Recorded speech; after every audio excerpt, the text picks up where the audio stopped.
Ce programme est financé par les amis et partenaires du ministère de Joyce Meyer.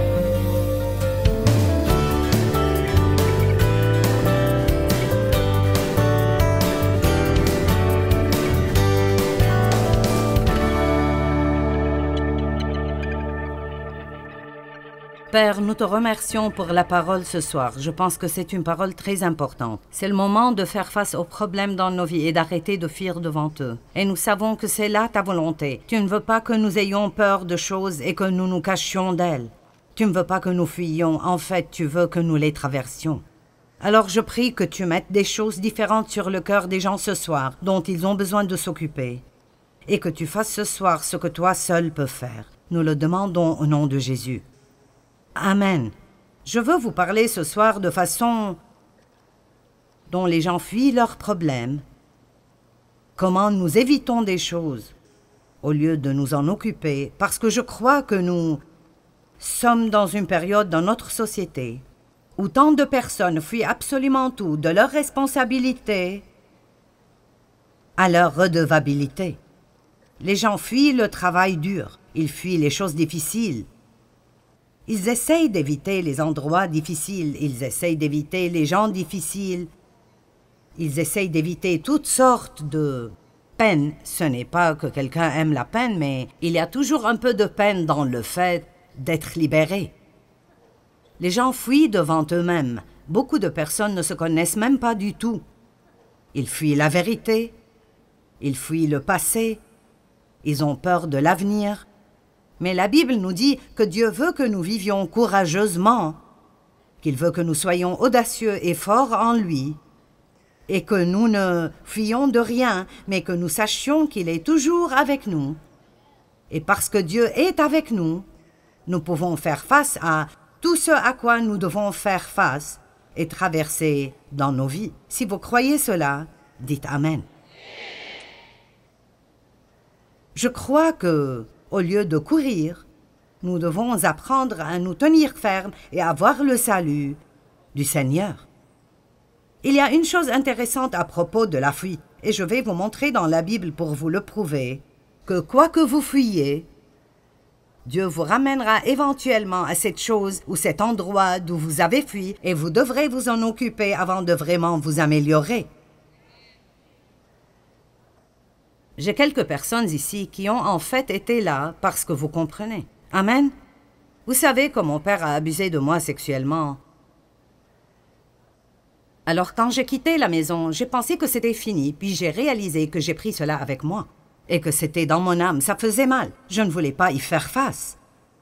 Donc effectivement, je fuyais parce que je ne voulais pas y faire face. Je ne voulais pas en parler, je ne voulais pas prier à ce propos, je voulais juste prétendre que ça n'existait pas.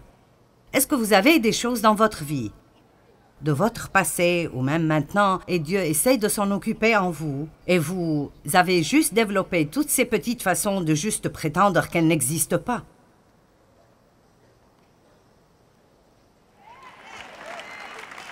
Parce que vous ne voulez pas vous en occuper.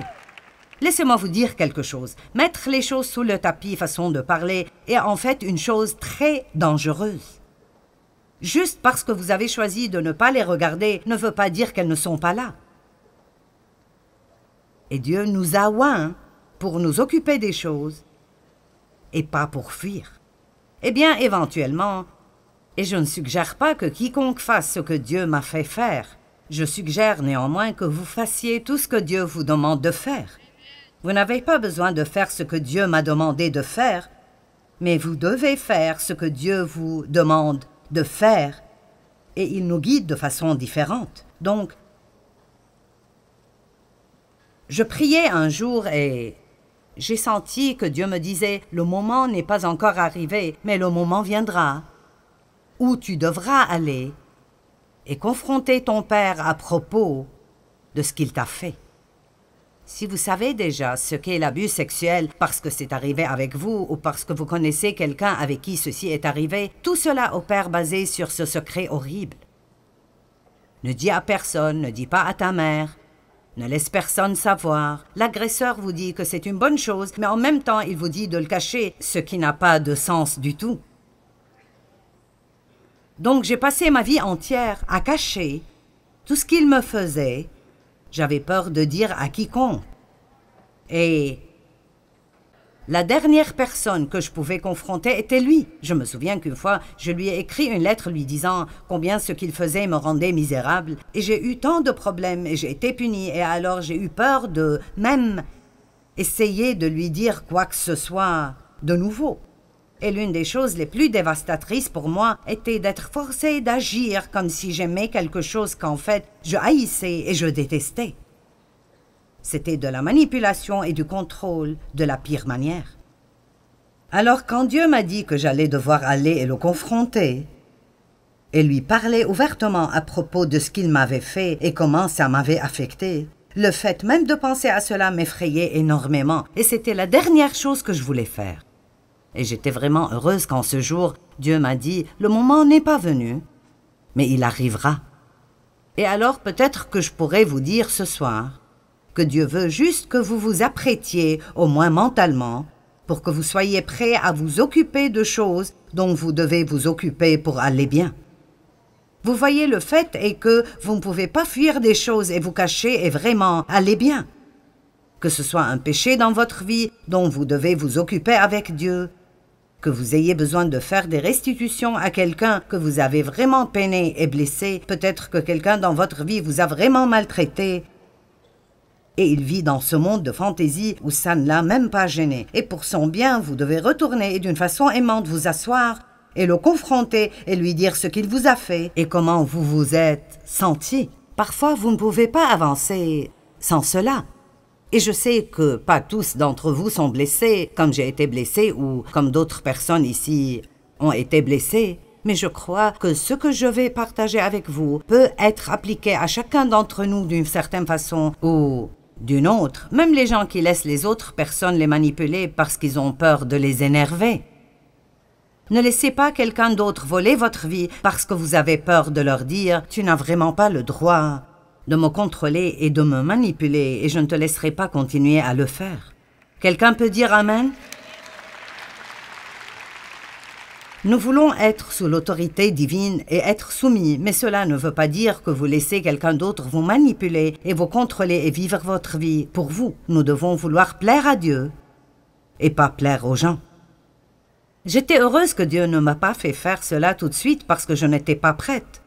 Je ne sais pas combien de temps est passé, peut-être 2 ans, et je passais du temps avec le Seigneur un jour, et je veux dire, juste au milieu de la prière, j'ai entendu le Saint-Esprit dire « C'est le moment ». Oh mon Dieu, eh bien, je tremblais tellement et j'avais si peur. Mais Dave est venu avec moi et je me suis assise devant mon père. Et ma mère était là et j'étais vraiment anxieuse à propos de ce qui allait arriver avec elle parce qu'elle avait déjà eu une dépression nerveuse, parce qu'elle ne s'était pas occupée de ses propres problèmes. Et je ne voulais pas la rendre malade de nouveau et je suis revenue à essayer de protéger une mère qui ne m'a jamais protégée. C'est plutôt intéressant, n'est-ce pas? Comment vous arrivez dans ces choses stupides? Me voici, en train d'essayer de la protéger, elle qui ne m'a jamais protégée. Et alors c'était une scène effrayante, mais je me souviens de l'avoir confrontée en disant « Nous devons parler de ce que tu m'as fait ». Et là, il s'est énervé et a commencé à hurler toutes sortes de choses. « Eh bien, tu voulais que je le fasse ?» J'ai dit « Ceci est ridicule. Tu me contrôlais par la peur et je te haïssais et je haïssais chacune des choses que tu as faites avec moi. » Et donc, je lui ai juste dit « Ce que tu m'as fait m'a vraiment blessée et ça a vraiment causé beaucoup de problèmes dans ma vie. » Et j'avais juste besoin de te dire comment ça me fait me sentir. Mais je lui ai aussi dit qu'en raison de mon amour pour Dieu, j'étais prête à lui pardonner. Mais je voulais qu'il s'en occupe pour qu'il puisse aller mieux et ne pas juste enfuir et s'en cacher. Eh bien, vous savez, ça ne s'est pas terminé comme j'aurais aimé que ça se termine, mais j'ai obéi à Dieu. Et alors une porte de liberté s'est ouverte pour moi qui n'aurait jamais été ouverte si j'avais continué à laisser la peur de l'homme me manipuler et me contrôler. Dieu n'est pas content de nous quand nous avons plus peur de l'homme que nous avons une crainte révérentielle pour Dieu. Je ne dis pas d'avoir peur de Dieu, mais quand Dieu dit que c'est le moment de nous occuper de cela, c'est le moment de nous occuper de cela et nos vies ne marcheront pas bien si nous ne le faisons pas. J'ai dit cela ce matin et je le dirai de nouveau pour beaucoup d'entre vous. Je viens avec une parole prophétique ce soir en vous disant « c'est le moment ». C'est le moment de sortir ces choses de sous le tapis que vous avez entassées là-dessous. Vous ne voulez pas entasser ces choses. Vous devez vous occuper de ces choses parce que sinon elles s'occuperont de vous. Elles vous voleront votre joie et elles seront juste plus profondément enracinées à l'intérieur de vous. Et cela causera des problèmes très profond. Nous ne voulons pas fuir même de quelque chose d'aussi petit que de nettoyer une stupide armoire ou bien de faire le ménage dans notre maison. Nous devons arrêter d'agir comme si tout nous accablait et savoir qui nous sommes en Christ, qu'il est Emmanuel, Dieu avec nous, qu'il est en nous et le plus grand vit en nous. Ne chantons pas juste des chants à ce propos, vivons-le. Amen. Et alors, j'ai trouvé que Dieu m'a fait retourner pour confronter certaines choses avant que je ne puisse vraiment aller mieux et continuer. J'ai aussi eu beaucoup de difficultés avec des personnes qui étaient comme mon père. Si vous avez été élevé par quelqu'un qui a un certain type de personnalité et ils vous ont vraiment maltraité, vous aurez peut-être la même réaction que moi. Eh bien, ma mère était vraiment faible et elle ne faisait pas face à mon père, même si elle savait ce qu'il faisait. Et alors j'ai grandi en haïssant la faiblesse. Je veux dire, je détestais la faiblesse. Je ne voulais entendre personne en train de grogner et de dire « Je ne peux pas, c'est juste trop dur ». Ça m'énervait vraiment. Et je suis devenue l'une de ce genre de personnes. Je ferai tout ce que je veux faire. Eh bien, ceci a un bon côté parce que ça m'a aidé à persévérer et même à faire beaucoup des choses que je fais aujourd'hui. Mais je ne pouvais pas laisser cela devenir comme si je voulais que tout le monde dans le monde entier soit comme moi et déteste tout le monde qui n'est pas fort. J'avais aussi un problème avec la personnalité de mon père et alors j'avais deux façons d'agir avec les gens. Soit je sortais avec quelqu'un que je pouvais contrôler, ou si je sortais avec quelqu'un de vraiment fort, je me soumettais de nouveau comme je le faisais devant l'autorité de mon père et je le laissais me contrôler. Et ce n'est pas une façon de vivre. Nous avons besoin d'être libres d'être nous-mêmes, d'être ce que Dieu nous a créés pour être, de prendre nos propres décisions, de vivre notre propre vie, de vivre pour plaire à Dieu et non pour être manipulés et contrôlés par le passé ou par les personnes de notre passé. Amen. Quoi que l'on vous ait fait, vous n'avez pas à continuer à saigner pour le reste de votre vie. Donc, quand vous fuyez quelque chose, ultimement, Dieu vous fera revenir et y faire face. Moïse, Actes chapitre 7, verset 22.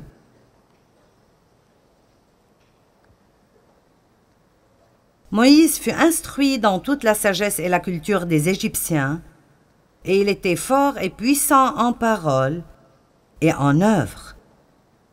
Vous voyez, Dieu l'entraînait pour quelque chose qu'il allait faire des années plus tard. Et vous pensez peut-être que ce que vous faites est si inutile parce que vous avez un rêve de faire cette autre chose. Mais tout ce que nous faisons fait partie de la chose suivante que nous ferons. Amen. Et il avait 40 ans lorsqu'il lui vint dans le cœur de visiter ses frères, les fils d'Israël, pour les aider. Il avait un désir d'aider les gens. C'était bien.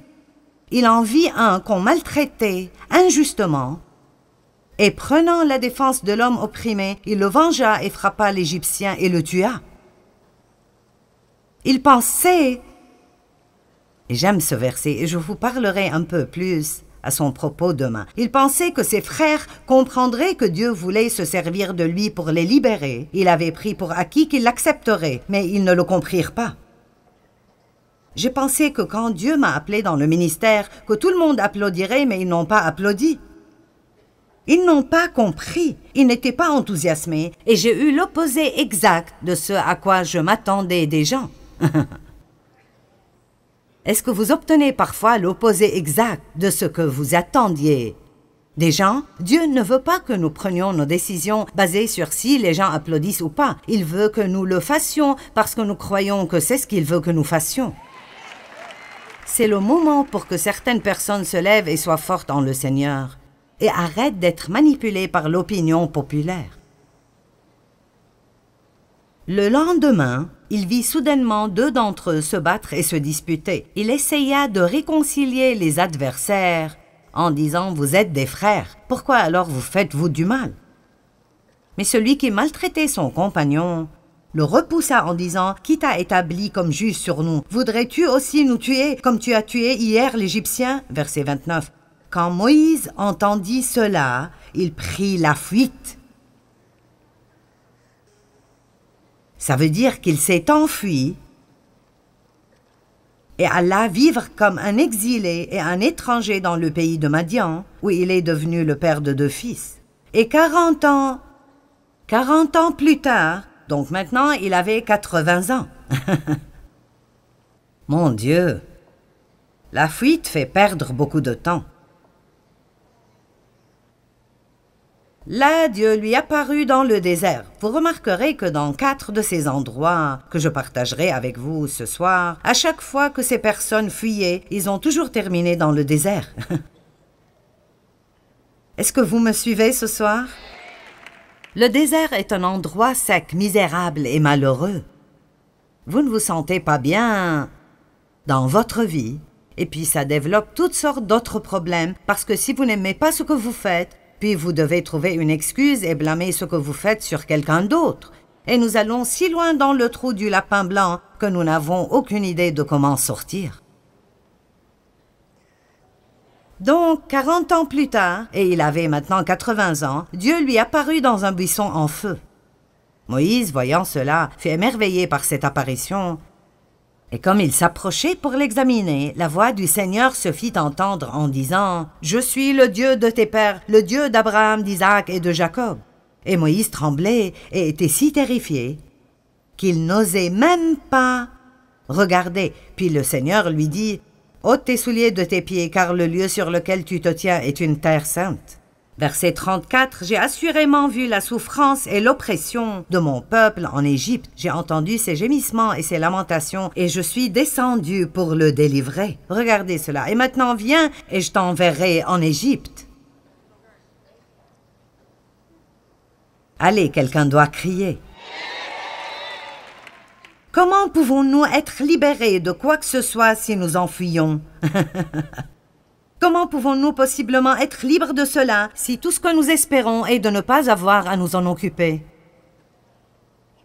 Si notre but est de ne jamais avoir à nous en occuper, je peux vous garantir que le diable s'assurera que vous le trouverez à chaque tournant. Et la façon d'arriver au point où vous n'avez pas peur des choses est de leur faire face. La seule façon de chasser la peur est de lui faire face quand vous la confrontez. Vous devez apprendre comment le faire même effrayé. Devant mon père, j'avais si peur, je tremblais, j'étais nerveuse.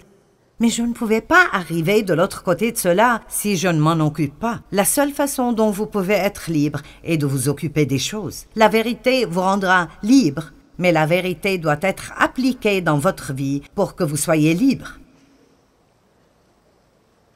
Il s'est enfui de l'Égypte et Dieu l'a renvoyé en Égypte. Genèse chapitre 16, versets 8 et 9. Maintenant, je sais que certains pensent « Comment est-ce que cela s'applique à moi ?»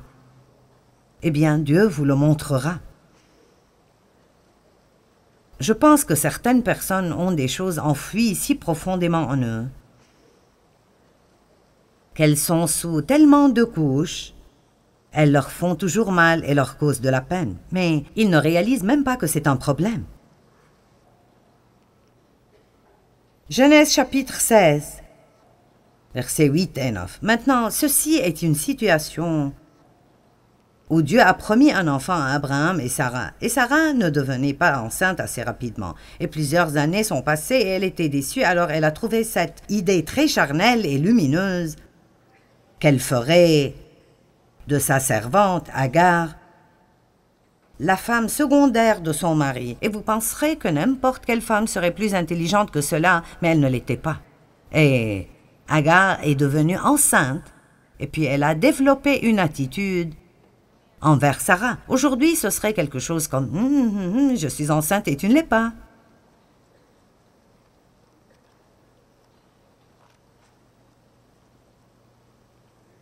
Alors Sarah est arrivée au point où elle ne voulait plus qu'Agar soit aux alentours.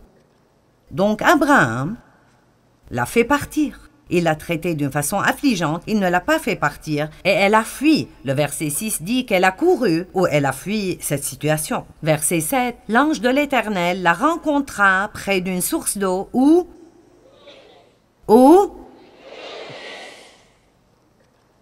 sur le chemin de Chour, il lui demanda, « Agar, servante de Sarai, d'où viens-tu et où vas-tu » Elle répondit, « Je m'enfuis de chez ma maîtresse. » Et regardez ce que Dieu lui a dit. Il n'a pas dit « Je comprends, fuis vite ». Il est écrit « L'ange de l'Éternel lui dit « Retourne ».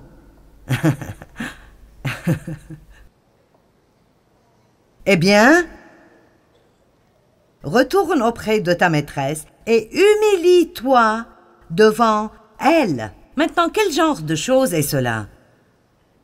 Ici, cette femme, Sarai, la maltraite.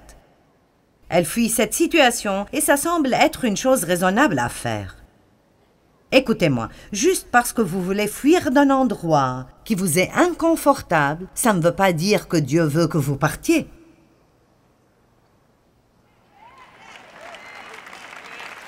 Maintenant, nous sommes connectés. Il y a un temps où nous devons partir d'endroit. Mais ce n'est pas quand vous le voulez, c'est quand Dieu vous fait partir. Dieu a dit à Abraham de partir. Pars de là où tu es, éloigne-toi de ta famille et de tous tes proches et va à un endroit que je te montrerai. Ils étaient tous païens. Et Dieu ne pouvait rien faire avec Abraham avant qu'il s'éloigne d'eux. Dieu vous dit peut-être de vous éloigner de certains amis non pieux. Il vous dit peut-être de quitter un travail où ils vous font faire des choses qui sont pécheresses. Mais il y a beaucoup d'autres moments quand nous laissons un endroit juste parce que nous ne sommes pas traités de la façon dont nous pensons que nous méritons d'être traités. Et peut-être qu'apprendre comment régler certaines de ces choses est exactement ce que Dieu veut et il nous a placés à l'endroit où il veut que nous soyons. Je travaillais dans un autre ministère pendant 5 ans et je ne sentais pas que j'étais traitée comme il faut. Et c'était dur, je veux dire au maximum, c'était dur.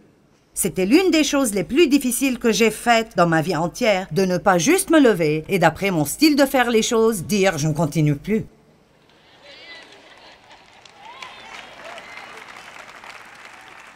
Mais cela aurait été facile. Et puis, une fois de plus, j'aurais pu éviter quelqu'un d'autre qui avait la personnalité de mon père. J'aurais pu prendre soin de moi-même au lieu d'attendre que Dieu prenne soin de moi. Êtes-vous là?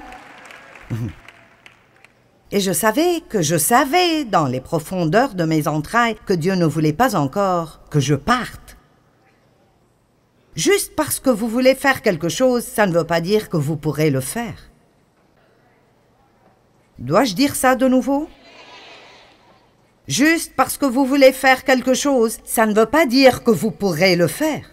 Si nous allons être vraiment soumis à Dieu, pensez-vous que c'était facile pour Dave de rester avec moi les premières années de notre mariage? Ça ne pourrait pas l'être. Et je ne pense pas que Dave a vraiment un jour sérieusement pensé partir, mais il est finalement arrivé au point où il m'a dit « Si tu continues d'agir comme tu agis, je ne suis pas sûr de ce qui va se passer. » Et ceci était en quelque sorte comme si Dave disait « Je pourrais très bien abandonner si cela continue. » Et je savais qu'il n'était pas le type de personne qui ferait des menaces. Il m'a épousée parce qu'il sentait dans son cœur qu'il était supposé le faire, et il était engagé à rester jusqu'à la fin. Et je crois que parfois Dieu prendra un chrétien mature et il le mettra avec quelqu'un qui est brisé et qui a besoin d'aide. Oui, je sais que certains d'entre vous disent « Oh mon Dieu !» Dans notre société, nous sommes devenus accros au confort. La Bible dit que nous devons servir Dieu, que ça nous convienne ou pas, que ce soit confortable ou pas, pendant la saison ou hors saison.